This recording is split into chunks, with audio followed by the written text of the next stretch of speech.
మొత్తానికి మా మరదల్ని పెళ్లి కూతుర్ని చేశారు. పెళ్లి కూతురు అంటుంది కానీ శనికాల పత్రం పెట్టారు ఏంటి అనుకుంటున్నారా? ఓ శనికాలంటే రోలండి.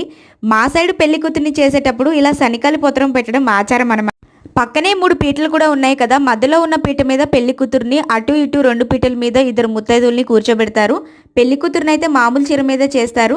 పెద్దవాళ్ళందరూ జంటలుగా వచ్చి పెళ్లి కూతుర్ని ఆశీర్వదించిన తర్వాత పసుపు కొట్టడం కూడా స్టార్ట్ చేసాము. అది ముగిసే టయానికి పెళ్లి కొడుకు ఇంటి నుంచి కావిడి రానే వచ్చేసిందండి. కావిడిలో పెళ్లి కూతురికి కావాల్సిన పెళ్లిపట్టు చీర, తల్లిబంధనం చీర 2 తీసుకొచ్చారు. అవి తర్వాత రామాలయంకి తీసుకెళ్లి పూజ చేస్తారు. మా సైడ్ అయితే తోడు పెళ్లి కూతురు స్థానంలో ఇద్దరు ముత్తైదుల్ని కూర్చోబెడతారు. అంటే ఇద్దరు తోడు పెళ్లి కూతుర్లు అనమాట. మామూలుగా అయితే 2 రోజుల ముందో 1 రోజు ముందో పెళ్లి కూతుర్ని చేస్తారు కదా, కానీ మా మరదల్ని మాత్రం అదే రోజు పెళ్లి కూతుర్ని చేయాల్సి వచ్చింది. పసుపు కొట్టడం, పెళ్లి కూతుర్ని చేయడం అన్నీ అదే రోజు కావడంతో కొంచెం హడావిడిగా అనిపించిందండి. ఇంతకీ ఈ వీడియో మీకు ఎలా అనిపించింది? నచ్చిందా? నచ్చితే ఒక లైక్ కొట్టి ప్లీజ్ నా ఛానల్ని సబ్స్క్రైబ్ చేసుకోండి.